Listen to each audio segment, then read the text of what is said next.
All right. Okay, so let's go. Law of conservation of energy. So when you're talking about energy, I hope that you're going to get to the point where you're going to be discussing this law of conservation. And for the law of conservation, it's rather simple in terms of its understanding. However, to try to wrap your head around it when you're just beginning your physics journey is not the easiest thing to do. Now, the lucky thing is, as a student, when you are doing the law of conservation, you typically will primarily concentrate, at least in the initial stages, just on mechanical energy and then the transfer between gravitational potential energy and kinetic energy of some falling objects or maybe projectiles which are shot out, so that you can compare both the gravitational potential energy and the kinetic energy related to speed. Now, what does this law of conservation actually say? Well, so what it states is, and what scientists have noticed, is that if you take a certain amount of energy that you're going to be starting with, it turns out that at the end of whatever process that you're doing, so if it's moving a car or falling an object or doing anything, whatever you had at the initial stages, the total energy is going to be equal to the total energy that you have at the end after the process. And really the only thing that happens is that energy just transfers in between different types. So as you may know, so you may recall from the types of energy, I can put up a link up above there. You have mechanical energy. So within that mechanical energy, you have kinetic energy and gravitational potential energy. You can have items such as thermal energy. You can have, from thermal energy, you can have radiant energy. You can have nuclear energy. You can have chemical energy. You can have sound energy. Okay, you can have elastic energy. So you have all of these different types of energies, and what happens is that the energy just transfers from one form to another. And ultimately, if you would sum up all of the energies, okay, at the beginning of a process, you're going to notice that maybe the energy has transitioned to some other form, but when you sum up the total at the end, the two are going to be equal, and that's what the law of conservation says. So it sometimes, this is the way that I remember it when I was younger, probably in your shoes as you're watching this. I remember, very vividly in terms of the energy. That energy cannot be created, okay, and it cannot be destroyed. So you can't make more of it, okay, and you can't destroy it, so you can't take it away. So the only thing that you can do is that energy can only be transferred. All right, so again, energy cannot be created, it cannot be destroyed, it can only be transferred. Those are the only things, okay, that you can keep in mind. And that summary really is summed up in this: the energy that you have at the start is equal to the energy that you have at the end. Now, how will you be, working, okay, with this idea, and what would you be applying it to, especially as you're beginning your foundational physics? So possibly grade 11, or maybe, your first physics class at post-secondary.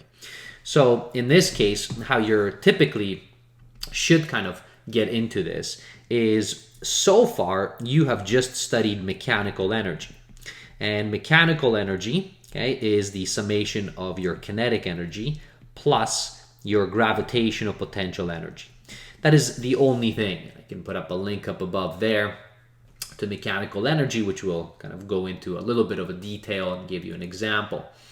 Now, with this, okay, mechanical energy, all of the other energies that I have kind of listed to you, now at the start, okay, as you're beginning your journey in physics, you're not going to really cover. So, that's, good and bad. Good because you don't have to do a lot of calculations. And typically your teachers, okay, or your profs are going to be concentrating on this mechanical energy and then relating it back to the law of conservation and then showing you what is actually happening, okay, so throughout. So what I'm going to do is I'm going to just try to give you an example, okay, with regards to this mechanical energy, okay, with a falling object. And really, if an object is going to be falling, it will have both kinetic energy or gravitational potential energy, or possibly one of them will be 0. All right.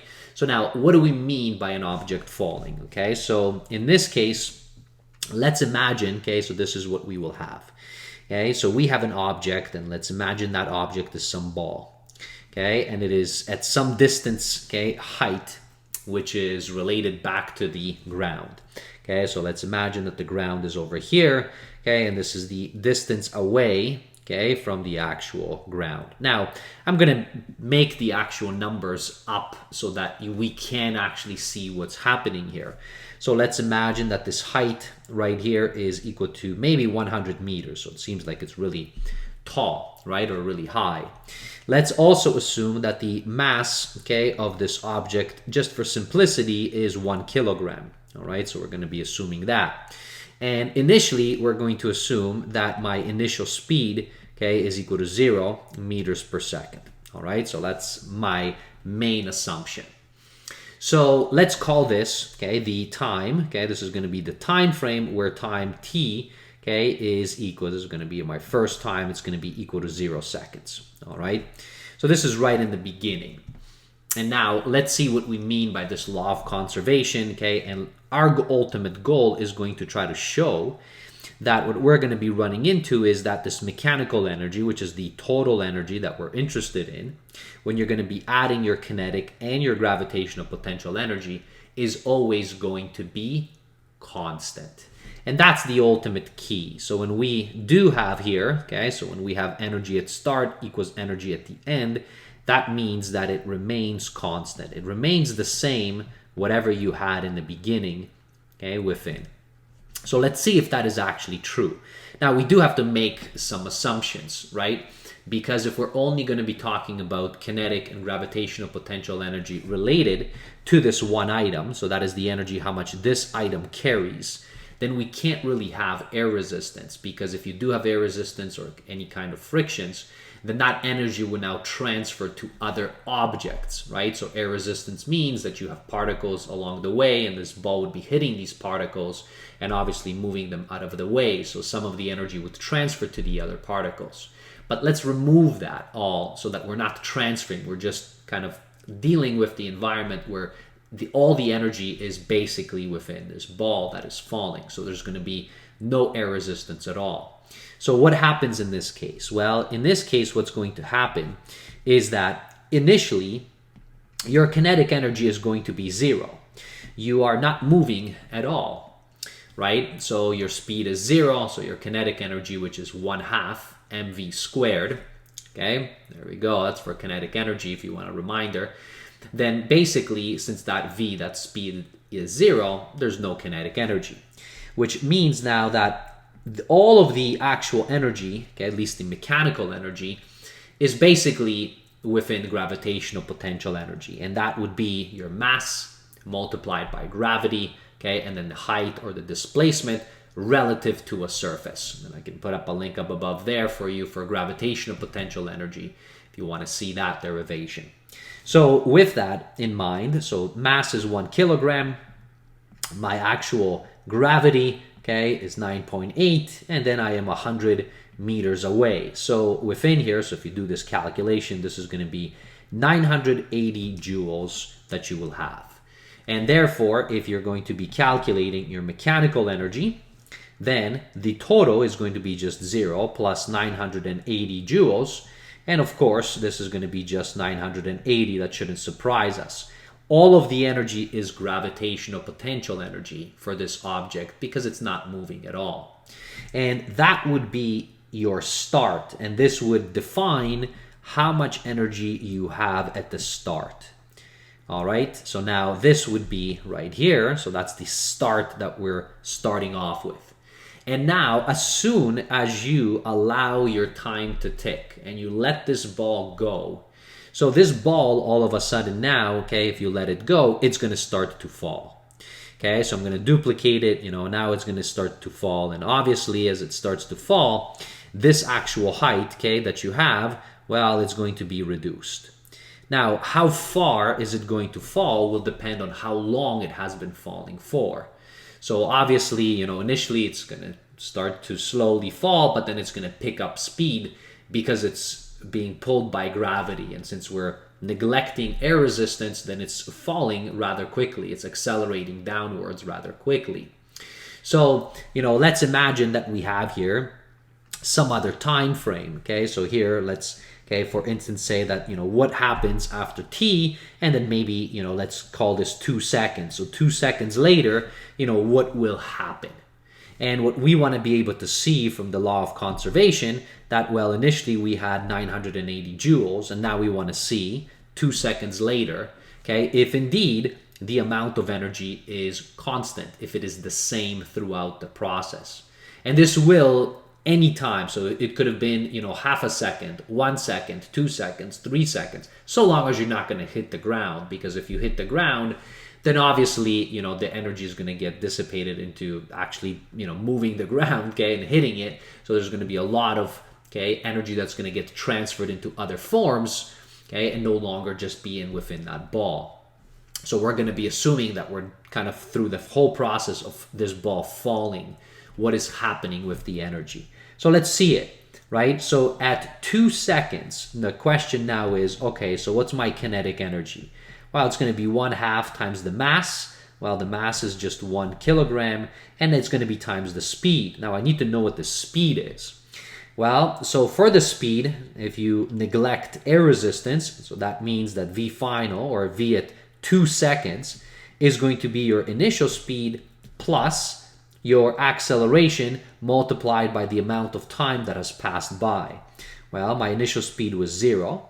My actual acceleration, is 9.8. I can assume down is positive, but if you're assuming, up is positive, then you can make that negative. It's up to you, right? So this is going to be plus 9.8, and this is going to be over 2 seconds, which is going to give me, about, I guess this is going to be, 19.6 meters per second. So it has already sped up quite a bit. And now what happens is we can substitute this back in here, and then we can check out what our kinetic energy is, right? So if I do that, if I take out the calculator, then this is going to be, so 1/2 multiplied by 1, which is the mass, and then 19.6, and we got to square that, and we're going to get quite a bit of energy. So this is 192, and I'm not going to round this because I want to make sure that I'm just keeping these numbers kind of identical to what I need, right? So because I want to see the law of conservation play out. So if I start rounding, then you may not get exactly what you started with. So I'm going to try to avoid rounding for the moment just to prove a point. And this is the kinetic energy that we have. Now notice within here, originally we had 980, and now it looks like 192 of that energy has been transferred into kinetic energy. So what I want to be able to now see next is if I'm going to be calculating my gravitational potential energy, then what I would want to now see as I'm moving along is to see if what I calculate, which is going to be your mass times your gravity times your new height, so this is going to be your new height. I'm going to put h nu. If this is actually going to be a number where if I add it to the kinetic energy, it gives me the total back, which is 980. So let's see that. So this is, again, mass is 1. This is 9.8. Now my h, I have to find that. And, if I go back in here, so this is the h that I'm looking for. This is my new h. So it's no longer, 100. It's going to be the original 100, minus whatever it has fallen, right? So this, item here, this is going to be the change, in D. So I want to be able to subtract that away to be able to see, what height is it at. So if I do that, so my delta D, now I got to go back to my kinematics, right? So this is going to be VI times delta T, so how much time has elapsed, plus 1/2 acceleration, and then delta T squared. So now all of this is actually not as bad because this is 0. That's my initial speed that I started with. Then I'm going to have 1/2. This is going to be 9.8 because that's the gravity. Remember, I assumed that the down is positive. And then my delta T is going to be 2 seconds. So this is now 2 seconds squared. So now let's see what this gives me. So it's going to be 1/2 multiplied by 9.8, and then multiplied by 2, and this is 2 squared. So that's going to be 19.6 meters that it has fallen down, which means that my height, so my new height that I have is 100 minus 19.6. That's how far away I am now from the surface, right? So this is going to be, I guess, 80.4 meters away. So let's see that. So now if I substitute that in, so that's going to be 80.4, okay? And now I do my calculation. So 1 multiplied by 9.8 and multiplied by 80.4. And this is going to be 787.92 joules. And now check it out. So let's see if my law of conservation holds, okay, as I do my calculations in here. So if I go back, this is my kinetic energy and this is my potential energy. Now, if I add them together, so if I have this on my calculator already, so 192.08, and look what happens. So now your mechanical energy that you have, this is after 2 seconds that you have, is going to be back to 980 joules. And that is exactly what this law of conservation says. So it says whatever you started with right here as you're going through, okay, so this is whatever you started, which was 980. Notice that after any time, it's always going to be the same. So you can keep doing these calculations, but I hope that you're convinced. And to be honest with you, if your teacher, unless they tell you to show you all the actual calculations, at any point in time, as this ball keeps falling, it doesn't matter where it would be, anywhere along here, so long, of course, as it doesn't hit the surface, then you can simply calculate how much energy it had at the start, and then that will be exactly the same at any height that your teacher tells you, unless they introduce air resistance or some kind of friction, and then you have to kind of do your calculations a little bit differently. But hopefully they're not going to be that mean to you, at least not in the beginning when you're just learning about the law of conservation through mechanical energy. So that's what you will have in here. And for this, I've actually done a full out calculation at every single distance until it actually almost just kind of hits the ground. And I've plotted it out for us in here. So let me bring this out. So I hope that you can see this, okay? So this is on Desmos.com, which I hope that you're going to start to use to kind of do your graphing. And here on the left-hand side, I put the mass, which was 1, and the gravity, okay, which is the acceleration, which is 9.8. And then I did the calculations for the speeds and then for the height right there. You can try to see if you can understand those. And then I put kinetic energy equation, gravitational potential energy, and then I put mechanical energy, which is the summation. And then I plotted the graph. So the one in red that you see there, so that's kinetic energy. And notice the horizontal line is time. Okay, so time, so 1 second, 2 seconds, 3 seconds, 4 seconds, and notice it actually stops there after about 4.5 seconds because that's when it would actually reach the ground.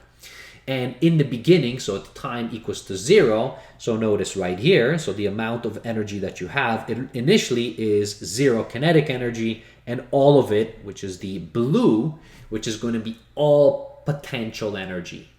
And then as you let the ball go, notice what's happening is that you're getting more and more kinetic energy, so that's the red that is increasing, and then you're getting less and less potential energy, and that should make sense to you. Potential means you're getting closer and closer to the ground. And as you get closer, that H gets smaller and smaller and smaller, so therefore you're going to have less and less gravitational potential energy, and all of it is getting transferred directly to your kinetic energy. And then at the top, which is kind of in purplish, notice that that purple stays constant. That is your law of conservation. That means when you add your energies up, all of them, they're always going to be equal to exactly the same thing. And notice it's 980 as we did our calculation. So if I go back here to 2 seconds, right, so I can read it off there. So that was that. And if I go along this graph, okay, notice I could have gone into 2 seconds somewhere along there, and notice that it's 787.92. That's my potential. And then if I go along in here, okay, under 2 seconds. Okay, so hopefully I can get there right there. Notice it's 192.08. So it's really cool to be able to graph these. And hopefully, you know, your teachers will show you something like this. But if you're watching the videos, I would encourage you to replicate this. And I'll put actually maybe, I'll share the link, okay, to this graph so you can play around, okay, with it, okay, and then see it. You can even change the mass and then see what happens. And you can do all kinds of different things. You can also change the actual height. Now I stuck the height at 100, but you can of course change that if you wanted to. So there you have it. So that's your law of conservation, okay? And I hope that it is showing you that indeed you will have your energy at the start will equal the energy at any point in time. All right, thanks for watching. We'll see you in future videos. Bye everybody.